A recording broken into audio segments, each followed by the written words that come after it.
Problema po nitong mga nakaraang araw kung paano susuong sa baha ang mga sasakyan. Ngayong umupa na po ang tubig baha. Perwisyo naman sa mga motorista ang nagkauka-ukang mga kalsada na ang ilan kaa-aspalto lang. Nakatutok sila Roque. Nitong Hulyo lang inaspalto ang bahaging ito sa Quezon Avenue. Pero nang aming itong balikan kanina, ang mga sasakyang dumaraan pagewang-gewang sa daan. Mistulang malalaking alon ng sinusuong ngayon ng mga motorista dito sa kahabaan ng Quezon Avenue dahil sa lubak-lubak na mga daan. Kaya naman pag ganitong maaraw, bukod sa alikabok, matinding traffic ang kanilang kalaban.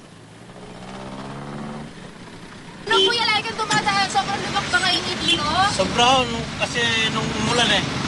Nung umulan, oo. Pero nung hindi umulan, wala naman lubak dito. Paano yung sasakyan nyo, yung motor nyo, baka madali masira pag ganyan? Oo, pag ganito talaga madaling masisira, lalo sa dito banda. Naabutan namin ang ilang tauhan ng kontraktor na gumawa daw na naturang kalsada. Ang kanilang diskarte, tiktikin ang mga namuong espalto para raw kahit papano mabawasan ang lubak at pumantay sa kalsada. Pero bakit nga ba ang bilis masira ng kanilang inilagay na aspalto? Nung time na nag-apply sila ng aspalto yata parang yung time na yun medyo basa-basa pa nung ano. Kailangan ulitin yung asphalting dito ng nung may kontrata na ito. Kaya lang kailangan pang hintayin pa yung medyo gumanda-ganda pa yung panahon. Sa port area sa Maynila, mga biglang lubak din ang bumubulaga sa motorista.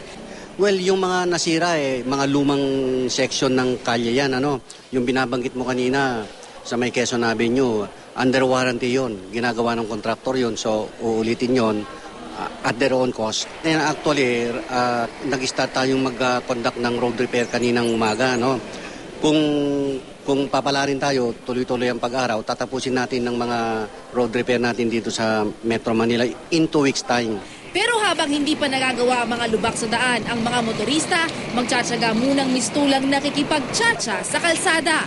Lalaro kay Nakatutok, 24 oras.